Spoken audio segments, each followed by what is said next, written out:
요한일서 1장 1절부터 10절까지 말씀을 우리 한 절씩 교독하도록 하겠습니다. 제가 먼저 1절 말씀 봉독합니다. 태초부터 있는 생명의 말씀에 관하여는 우리가 들은 바요 눈으로 본 바요 자세히 보고 우리의 손으로 만진 바라. 이 생명이 나타나신 바 된지라. 이 영원한 생명을 우리가 보았고 증언하여 너에게 전하노니 이는 아버지와 함께 계시다가 우리에게 나타나신 바 된 이시니라. 우리가 보고 들은 바를 너희에게도 전함은 너희로 우리와 사귐이 있게 하려 함이니 우리의 사귐은 아버지와 그의 아들 예수 그리스도와 더불어 누림이라. 우리가 이것을 쓰면 우리의 기쁨이 충만하게 하려 함이라. 우리가 그에게서 듣고 너희에게 전하는 소식은 이것이니 곧 하나님은 빛이시라. 그에게는 어둠이 조금도 없으시다는 것이니라. 만일 우리가 하나님과 사귐이 있다 하고 어둠에 행하면 거짓말을 하고 진리를 행하지 아니함이거니와. 그가 빛 가운데 계신 것 같이 우리도 빛 가운데 행하면 우리가 서로 사귐이 있고 그 아들 예수의 피가 우리를 모든 죄에서 깨끗하게 하실 것이요. 만일 우리가 죄가 없다고 말하면 스스로 속이고 또 진리가 우리 속에 있지 아니할 것이요. 만일 우리가 우리 죄를 자백하면 그는 미쁘시고 의로우사 우리 죄를 사하시며 우리를 모든 불의에서 깨끗하게 하실 것이요. 만일 우리가 범죄하지 아니하였다 하면 하나님을 거짓말하는 이로 만드는 것이니 또한 그의 말씀이 우리 속에 있지 아니하니라. 아멘.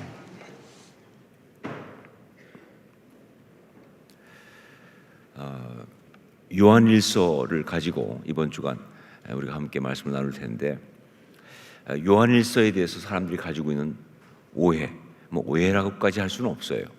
그런데 하여간 요한일서에 대해서 사람들이 갖고 있는 어떤 그런 좀 잘못된 생각이 뭐냐, 요한일서의 중심 주제는 사랑이다라고 그렇게 생각하는 겁니다. 요한일서 그러면 그 주제가 사랑이다. 머리 갈 것도 없어요. 제가 이번에 말씀 주면서 보니까 제가 쓴 성경탐구 40일에도 그렇게 써놨더라고요. 요한일서는 하나님의 사랑을 강조한 것이다 이렇게 써놨으니까 멀리 갈 것도 없이 저부터 그렇게 생각하고 있었으니까요. 물론 틀린 건 아니에요. 잘못된 거 아닙니다. 그리고 그렇게 할 수밖에 없는 이유가 뭐냐, 일단 뭐예요? 우리가 아는 것처럼 뭐예요? 요한 사도는 뭐예요? 사랑의 사도 아닙니까? 요한 사도 그러면 사랑의 사도니까. 그러니까 당연히 요한일서는 요한 사도가 썼으니까 사랑을 이야기했겠지. 더군다나 요한일서에 아주 유명한 그런 말씀이 하나 있는데, 그게 하나님은 사랑이시니라라고 하는, 하나님은 사랑이시라. 어떤 교회는 교회 앞에다가 써붙이고 있는 교회도 있잖아요, 그렇죠? 교회 이름도 그렇게 하고 말이죠. 그 정도로 유명한 말씀 아니에요. 하나님은 사랑이시라. 이 말씀이 나오니까 당연히 요한일서의 주제는 사랑이다라고 생각합니다. 물론 말씀드린 것처럼 틀렸다 그렇지 않아요. 그러나 요한일서에는요, 사랑보다 더 강조되는 중심 주제가 있습니다. 요한 사도가 요한일서를 쓰면서 그 마음속에 이렇게 쫙 깔고 있는, 그래서 이 말씀을 쓰고 있는 어떤 의도, 그런 것이 되고 있는 그런 주제가 있어요. 사랑은 그 한 부분으로 언급될 뿐입니다. 그것을 위한 하나의 부분으로 언급된 것이고, 진짜 말하고 싶은 주제가 있습니다. 그것이 무엇인가? 그것이 요한일서 말씀의 첫 부분부터 아주 확실하게 언급이 되고 있죠. 우리 3절 말씀을 함께 읽겠습니다. 3절 같이 읽습니다. 우리가 보고 들은 바를 너희에게 전함은 너희로 우리와 사귐이 있게 하려 함이니 우리의 사귐은 아버지와 그의 아들 예수 그리스도와 더불어 누림이라. 뭐예요?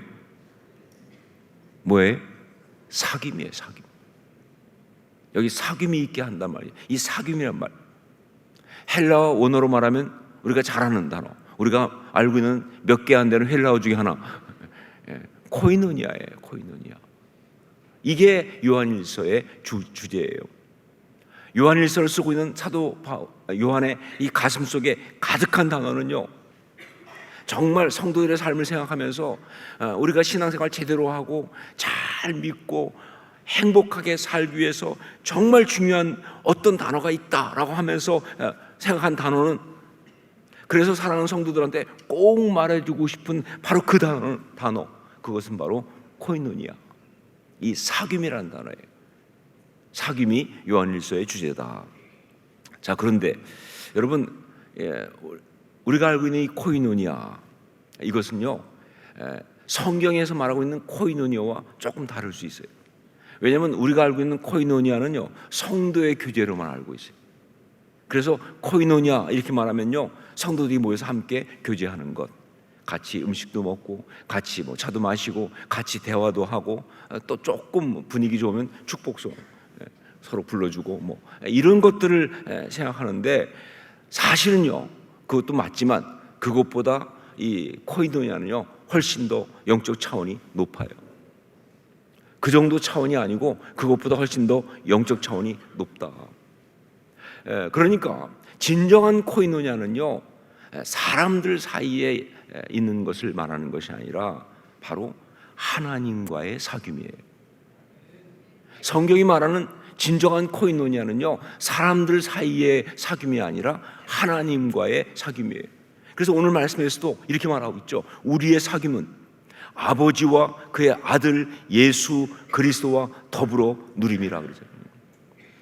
예, 그러니까 사람들 사이에 사는 그것이 아니라 진정한 코이노니아는 바로 하나님과의 사귐이다. 예, 그렇습니다. 그래서 진짜 코이노니아는 하나님과의 사귐, 하나님과의 인격적 교제를 말하는 겁니다. 여러분 이 단어를 잘 붙잡으셔야 돼요. 하나님과의 인격적 교제란 말. 진짜 코이노니아는 하나님과 사귀는 것인데, 다른 말로 하면 하나님과 인격적인 교제를 하는 것이다. 여러분 세상 사람하고 아무리 재미있게 즐겁게 우리가 해도 그걸 코이노니아라고 부르지 않습니다. 혹시 여러분 어제 우리 친구들, 교회 안 다니는 친구들하고 밖에서 어디 찻집에 만나가지고 이야기했다, 아주 좋은 코이노니아의 시간이었어, 이렇게 말한 적 있습니까? 없잖아요. 적어도 코이노니아 그러면 뭐예요? 누구한테만 씁니까? 믿는 사람들한테만 쓰는 거예요. 그러니까 코이노니아라는 말 속에는요 전제가 뭐예요? 하나님을 믿는다가 있어야 되는 거예요. 믿는 사람들끼리 하는 것이 아니면 코이노니아가 아니에요. 왜냐하면 그 코이노니아는 그 오리지널이 뭐냐? 하나님과의 교제이기 때문에 그래요. 그 오리지널이 하나님과의 인격적 교제이기 때문에, 그래서 믿는 사람들 사이에서의 교제가 아니면 코이노니아라는 말을 쓰지 않습니다.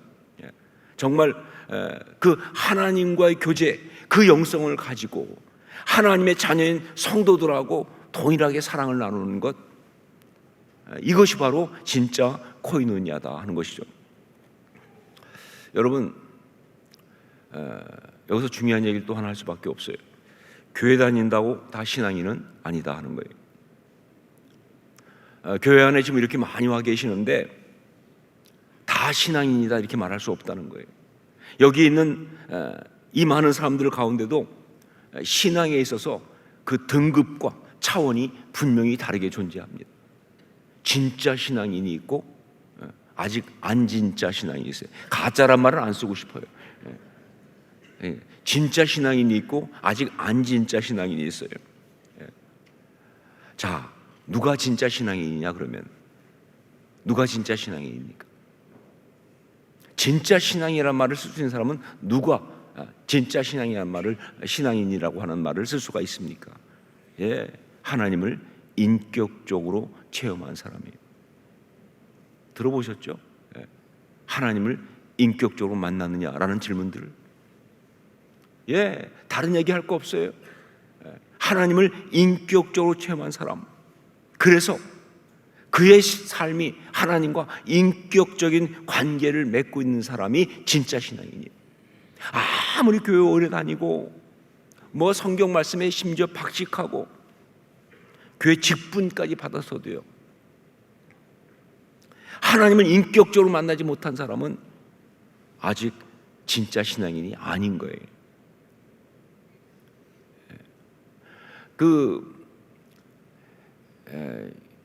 버트란드 러셀이라고 하는 유명한 철학자가 있습니다. 서양 철학사를 써가지고 아마 지금까지 있었던 철학자 중에 제일 똑똑한 사람 중에 하나인지 모르겠어요. 그런데 이 버트란드 러셀은요, 어릴 때부터 성경을 너무 잘 알았어요. 머리가 좋으니까 성경을. 그래서 성경 말씀 갖고 어린 시절에 그 자기 집에 온 목사님들을 놀려먹을 정도였어요. 아주 괘씸한 놈이죠. 우리 자녀들은 절대 그러시면 안 됩니다. 근데 너무 똑똑하니까, 천재니까, 그러니까 성경을 너무 잘하니까 그 성경 해박한 지식을 가지고 어릴 때부터 목사님들하고 이야기를 하고 목사님과 논쟁을 해서 이길 정도로 그렇게 성경을 잘 알았어요. 이런 사람이 그 엄청난 성경 지식을 가지고 책을 하나 썼는데, 그 책이 뭐냐? 나는 왜 기독교인이 아닌가. 어떻게 된 거예요 도대체? 아니, 말씀을 그렇게 많이 하는데 어떻게 그럴 수 있느냐? 답은 뭐예요? 하나님을 인격적으로 만나지 못했다. 하나님을 인격적으로 만나지 못하면 아무리 성경 지식이 많아도, 교회를 아무리 오래 다녔어도, 심지어 교회에서 어떤 그 직분을 받고 그러면서 그 직분 가지고 교회에서 사역을 해도 그건 진짜 아니다 그 말입니다. 제가 충격적인 소식을 들었는데, 제가 한국에 있을 때 그 어느 대학 병원에 이제 뭐 무슨 일 때문에 간 적이 있는데, 근데 그 대학 병원에 그러니까 이제 거기 계신 분이 시체를 이렇게 해부하는 그거를 갖다 우리 목사님들 보고 가서 좀 보시라고, 그러면 설교를 할 때 굉장히 도움이 많이 될 거라고. 그래서 그 예과인지 본과에서 하는 시체 해부하는 그 해부실에 목사님이 다 갔어요. 가가지고 봤어요. 이렇게 어떻게 된 건지 막 설명 듣고. 근데 그 자리에 그 병원에 그 교목으로 계시는 목사님이 오셔가지고 막 얘기를 하시는데, 막 뭐 이런 얘기 저는 막 하시더라고요. 그래서 제가 아는 분이었어요. 그런데 나중에 이제 미국에 제가 가서 미국에 있었는데 보니까 그 학교 나오신 어떤 분 중에 한 분이 그 알더라고요. 그 목사님을. 아, 그 목사님 나도 안다. 그 학교에 이제 간호대학 나왔으니까. 근데 그분이 충격적인 게 아니라 그분이 달라졌다는 거예요. 요즘 뭐 그랬더니 요즘 막 그냥 이 말씀이 달라지고, 그리고 막 뜨거워졌다는 거예요.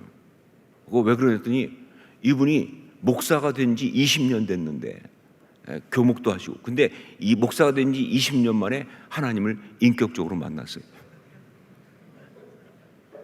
그랬더니 설교가 달라진 거예요. 그때 제가 만날 때도 영 아니었거든요. 목사인지 교수인지 좀 헷갈리는. 그런데 이분이 완전히 달라진 거예요. 하나님을 인격적으로 만나서. 너무 감사하면서도 너무 안타까워. 그럼 그동안 20년 동안 설교했던 사람은 뭐야 도대체? 어떻게 하면 좋아? 여러분, 이거 지어낸 얘기가 아니고 사실입니다. 20년을 목회를 해도요, 하나님을 인격적으로 만나지 못했으면 그거 가짜다. 그거 진짜 아니다 그 말입니다. 하나님을 인격적으로 만나야, 하나님과 인격적 관계를 맺는 것, 이것이 바로 이것이 진짜 신앙이 된 중요한 거예요. 자, 그러면 하나님을 인격적으로 만났다. 하나님과 인격적인 관계를 맺는다는 게 뭘 말하느냐? 말 그대로 인격적이에요. 인격적. 무슨 얘기냐? 그러니까 하나님을 어떤 초월적 존재로, 신적 존재로 그렇게 믿는 것이 아니라 지금 내 곁에 있는, 여러분 옆에 있는 사람이 다 인격들 아니에요, 그렇죠? 보셨어요? 인격들.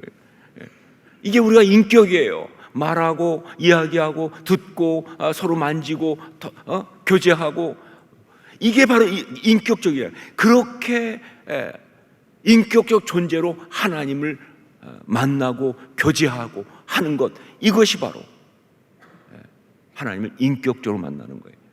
하나님과 인격적 교제를 하는 거예요. 여러분, 정말 이게 중요합니다. 영성의 세 가지를 갖다가 제가 늘 말씀드리죠. 영성의 세 가지는 예배, 기도, 말씀이라고요. 이 세 가지예요. 예배, 기도, 말씀. 그러면 이 영성의 세 가지는요, 이게 진짜 하려면 무조건 뭐예요? 인격적 교제여야만이 가능한 거예요. 예배도요, 그 예배가 진짜 이러면요, 하나님과 인격적 교제 가운데 예배를 드려야 합니다. 그냥 예배하는 게 아니라 살아계신 하나님께 자신의 온 마음과 중심을 들여서, 경외함을 들여서 그 사랑과 존경을 올려드리는 그런 예배. 그냥 막연하게 그냥 있는지 안 있는지 모르지만 그냥 어떤 그런 이런 분위기, 그건 예배 아니에요. 살아계시는, 내 음성 듣고 계시는, 내 고백 받고 계시는, 그리고 내게 말씀하시는 그 하나님 앞에 정말 내가 사람에게 정말 내 마음을 줄 것보다 더 간절하게 하나님 사랑합니다 라고 고백하는 그런 예배가 진짜 예배라는 거죠. 여러분, 기도도 마찬가지예요. 기도가 진짜 기도려고 한다면 살아계신 하나님께 나의 사정을 아뢰고, 그러면서 하나님이 내게 직접 응답하시는 그 응답을 들으면서 하나님과 대화하는 기도. 여러분 들어보셨죠? 기도는 하나님과 대화다. 그게 진짜 기도예요. 어떤 때는 하나님과 논쟁을 하기도 하죠. 하나님 왜 이러십니까? 막 따지고 말이죠. 어떤 때는요, 하나님과 상담을 하기도 합니다. 하나님 어떻게 하면 좋아요? 어떤 때는 하나님께 야단을 맞기도 하죠. 막 기도하다가 하나님이 너 그게 옳으냐? 너 뭘 구하고 있냐? 네가 지금 똑바로 구하고 있는 것 같아. 막. 어떤 때는요, 하나님으로부터 말할 수 없는 위로와 격려를 받기도 합니다. 진소야, 내가 너 사랑한다. 나는 네가 그냥 그렇게 있는 거 참 좋아. 여러분, 그냥 나의 소원을 갖다가 그냥 오 신이시여 응답하소서, 이건 기도가 아니죠. 그냥 내가 필요한 거 막 얘기하고 그냥 어떻게 되겠지, 이건 기도가 아니에요. 기도는 인격적이어야 합니다. 기도가 진짜 기도려면 하나님과 인격적 교제해야 된다. 말씀도 마찬가지예요. 정말 진정한 말씀은요, 인격적 교제 가운데만 가능한 거예요. 그냥 있는 어떤 그런 무슨 지식, 어떤 좋은 말씀, 덕담, 이런 건 말씀이라고 말하지 안 되죠. 그래서 말씀은요, 언제나 우리가 말씀 그럴 때는요, 그 앞에 생략되고 있지만 붙어 있는 말이 있어요. 뭐예요? 하나님의 말씀이에요. 그분의 말씀이에요. 그게 있는 거예요. 그냥 말씀 아니에요. 주님 말씀하시면 내가 듣겠습니다. 이게 말씀인 거예요. 그래서 오늘 말씀에도 보면 이게 정확히 나와 있죠. 1절 말씀 함께 읽겠습니다. 같이 읽습니다. 태초부터 있는 생명의 말씀에 관하여는 우리가 들은 바요, 눈으로 본 바요, 자세히 보고 우리의 손으로 만진 바라. 말씀에 대해서는 뭐라고 하니까, 이 말씀은 이 인격적 교제 아니에요. 우리가 들은 바요, 눈으로 본 바요, 자세히 보고 심지어 우리 손으로 만진 바라. 생명의 말씀은 하나님과 인격적 교제 가운데만 가능하다 하는 거예요. 여러분, 정말 진짜 신앙은, 예배는, 기도는, 말씀은 다 하나님과 인격적 교제 가운데 있을 때 그게 진짜다, 그 말입니다. 뭐 사실인지 지어낸 이야기인지 모르지만 이런 이야기가 있습니다. 중세 시대에 있던 이야기예요. 서커스단에 속해가지고 이 마을 저 마을 다니면서 막 공연을 하던 그런 서커스단의 한 광대가 있었는데, 이 사람이 길을 가다가 이 수도사들, 그러니까 수사들과 함께 같이 가게 됐어요. 근데 이분이 마음속에 정말 그 순간, 나는 이렇게 사는 게 뭐냐, 맨날 서커스만 하고, 아니 저분들은 얼마나 주님을 섬기면서 이렇게 거룩하게 사는데 안 되겠다. 그래가지고 가서 얘기합니다. 나도 이 수사들처럼 이렇게 좀 그렇게 살 수 없느냐 그랬더니 괜찮다고, 원하면 수도원에 오라고. 그래서 그 사람이 서커스단을 딱 그만두고 수도원에 같이 따라가게 됐어요. 가서 이제 수도원에 가서 이렇게 열심히 이제 막 수도원 수사들처럼 같이 자기도 이제 훈련 받으면서 이제 하고 있는데, 그런데 문제가 뭐냐? 자기는 정말 아무것도 할 게 없는 거예요. 왜냐하면 자기는 공부한 것도 없고, 그러니까 도대체 뭐 말씀을 알아요, 뭐 찬양을 알아요. 더구나 그때는 다 뭐예요? 라틴어로 하잖아요. 라틴어고 어려운 말을 모르니까 그냥 계속 아무것도 할 수 없는 거예요. 그러니까 정말 주님을 너무 잘 섬기고 그러고 싶어서 왔는데 할 게 없는 거예요. 근데 그러던 어느 날 그 광대였던 그 수도사와 같이 방을 쓰는 한 사람이 와가지고 이제 위에 그 주임한테 이제 얘기했습니다. 나와 함께 있는 그 수사가 아무래도 좀 문제가 있는 것 같다. 왜 그랬더니 저녁만 되면 나간다는 거예요. 저녁만 되면 가서 한참 있다 오는데, 올 때 보면은 굉장히 막 땀에 이렇게 막 젖어가지고 아주 피곤한 채로 와서 막 흥분된 상태로 와가지고 그리고 잔다는 거예요. 밤마다 나간다는 거예요. 아무래도 밤마다 마을에 내려가서 놀다 오는 것 같습니다. 그렇잖아요. 밤마다 나가니까 그리고 오니까 흥분돼서 오니까 밤마다 아무래도 마을에 가서 노는 것 같습니다. 이거 좀 잡아야겠습니다. 그래서 이제 그 수도원장하고 이제 다 사람들이 딱 그 밤에 이제 그 광대였던 수사가 나가는 걸 뒤를 밟았어요. 그랬더니 또 나가는 거예요. 그래서 어디 가나 다 갔더니 이 사람이 한참을 두리번거리고 막 그러더니 그 예배당으로, 비어있는 예배당으로 가는 거예요. 밤이니까 아무도 없잖아요. 가더니 뭐 하나 봤더니 예배당 한복판에 가서 아무도 없죠. 가더니 그 이제 캐톨릭은 앞에 그 예수님의 십자가가 있고 십자가 예수님이 계시잖아요. 이렇게 달려 있잖아요. 그 앞에 딱 가더니 그 앞에서 갑자기 인사를 딱 하더니 서커스를 시작하는 거예요. 제주를 넘고 뭐 뒤로 공중제비를 하고 막 하여간 춤을 추고 막. 그래가지고 그걸 보면서 제가 뭐 하는 짓이냐, 아니 그 경건한 이 채플에서 말이죠, 이게 무슨 짓이냐 막. 그래가지고 저놈을 그냥 잡아야겠다 그러고 수도원장이 쫓아가서 잡으려고 하다가 딱 멈춘 거예요. 왜냐면 그렇게 한참 막 하고 막 숨을 헐떡거리면서 서 있는데 놀라운 광경을 본 거예요. 십자가에서 달려 계신 예수님이 나오신 거예요. 오셔서 그 광대였던 수사의 이마에 땀을 닦아주는 거예요. 말씀드려요. 지어낸 얘기라고. 사실 저는 이 이야기를 뭐 중세 캐톨릭에 있는 그런 기적 이야기 중에 하나니까 뭐 신뢰하지는 않습니다. 그러나 이야기 속에 있는 그 메시지는 정말 중요해요. 그렇죠. 진정한 예배는 형식이 아닙니다. 진정한 예배는 어떤 그냥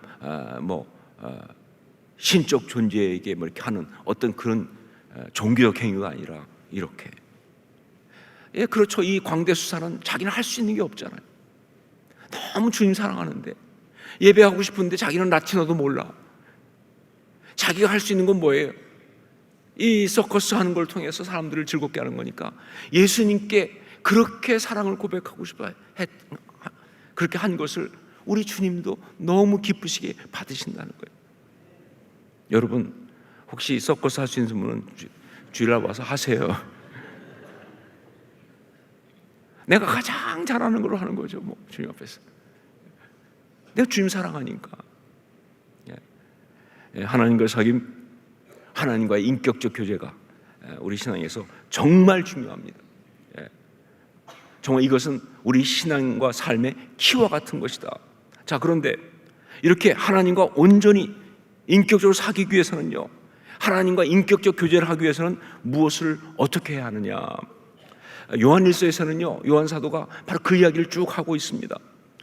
그것을 갖다가 이제 이번 주간 매일 하나씩 묵상하려고 그래요. 하나님과 인격적 교제를 하기 위해서는, 하나님과 이렇게 아름답게 사귀기 위해서는 무엇을 어떻게 해야 하는가. 매일 하나씩 토요일까지 받을 거예요. 그 중에 오늘 주신 것을 발표하겠습니다. 오늘 주신 것은 뭐냐? 바로 빛 가운데 행하라 하는 겁니다. 빛 가운데 행하라. 우리 7절 말씀을 함께 읽겠습니다. 7절 같이 읽습니다. 그가 빛 가운데 계신 것 같이 우리도 빛 가운데 행하면 우리가 서로 사귐이 있고 그 아들 예수의 피가 우리를 모든 죄에서 깨끗하게 하실 것이요. 그렇습니다. 하나님 앞에 감추고 숨기고 있는 죄악이 있으면, 그런 어두움이 있으면 하나님과 온전한 사귐, 인격적 교제를 할 수가 없는 거예요. 참 많은 사람들이 그렇게 신앙생활 오래 하고 나름 열심히 했음에도 불구하고 왜 은혜를 누리지 못하는가? 하나님 앞에서 왜 이렇게 늘 뭔가 답답하고 뭔가 막혀있는 것 같은가? 하나님 앞에서 자신의 죄악, 자신의 연약함, 자기 마음속에 있는 아픔, 그 수치를 온전히 고백하지 않고 감추고 있으니까, 마음을 열주고 있지 않으니까 하나님과 그 인격적 교제가 불가능한 거예요. 정말 답답한 거예요. 그냥 답답한 거예요. 숨겨진 죄악을 자복하지 않으니까 수없이 많은 간증이 있습니다. 내 속에 숨겨진 죄악을 자복하지 않으니까 하나님 앞에서 하나님과의 그 인격적 교제가 불가능한 거예요. 또 하나, 자신의 죄의 습관을 끊지 못하니까 아직도 죄의 습관을 가지고 있는데, 그것이 그러니까 하나님과 인격적 교제할 때마다 마귀가 너 그거 있잖아, 그러면 그냥 거기서 끝나는 거예요. 죄의 습관을 끊지 못하니까. 더 중요한 것, 자신의 교만한 자아를 십자가에 못 박지 않고 있으니까 말이에요. 자신의 교만한 자아를, 전 그걸 영적 컴플렉스라고 말하고 싶어요. 그거를 그냥 십자가에 못 박지 않고 있으니까, 그러니까 말이죠, 그렇게 나름 열심히 일하고 하는데 하나님과 아름다운 인격적 교제가 없는 거예요. 안타까운 신앙의 사람들은 다 이런 사람들이에요. 다윗이 시편 32편 5절 6절에서 내가 이르기를 내 허물을 여호와께 자복하리라 하고 주께 내 죄를 아뢰고 내 죄악을 숨기지 아니하였더니 곧 주께서 내 죄악을 사하셨나이다. 셀라. 이로 말미암아 모든 경건한 자는 주를 만날 기회를 얻어서 주께 기도할지라 진실로 홍수가 범람할지라도 그에게 미치지 못하리라. 이 고백처럼 정말 내 죄악을 다 고백하면요, 홍수가 범람해도 미치지 못할 만큼 큰 은혜를, 하나님의 그 은혜를 우리가 받을 수 있는 거예요. 빛 가운데 행해야 진정한 은혜를 누리는 것이다. 여러분, 하나님과 아름다운 교제를 누리기를 원하십니까? 그렇다면 빛 가운데 행하십시오. 내 속에 있는 어둠을 몰아내세요. 하나님께 나가서 정말 나의 죄악을 자복하고, 그리고 나의 연약함을 고백하고, 아픔을 그대로 아뢰고, 물론 이거 성령님이 역사하셔야 합니다. 성령님이 역사하셔야 합니다. 그래서 성령님의 역사를 구하세요. 주님, 내가 아직도 뭘 감추고 있습니까? 어떤 사람은 자기가 뭘 감추고 있는지도 몰라. 어둠이 짙으니까. 성령님이 조명해 주셔야 돼요. 성령님의 중요한 역할은 조명하시는 거잖아요. 너의 문제는 이거야. 너는 너의 그 컴플렉스 때문에, 너의 그 교만한 것 때문에, 네가 갖고 있는 그 어떤 그런 것 때문에 다 있잖아요. 그런 것들을 성령님께서 보여주시는 거예요. 그것을 십자가에 온전히 못 박으면서 나가야 하나님과 아름다운 교제가 됩니다. 여러분, 사랑과의 관계도요, 감추는 것이 없어야 온전히 아름다워요. 자기 이야기 안 하고 있는 사람하고는요, 백날 만나서 밥 먹고 차 마시고 그래도요, 온전한 교제가 있을 수 없어요. 자기 속에 있는 그 아픔을 얘기할 때 비로소 가까워지는 거. 하나님 앞에도 마찬가지입니다. 하나님 앞에도 마찬가지. 하나님과의 교제도요, 거기에 어두움이 없어야 온전히 아름다운 그런 것이 된다. 첫날 주신 하나님과 아름다운 교제의 중요한 포인트, 빛 가운데 행하십시오 라는 겁니다. 이제 같이 한번 기도하겠습니다.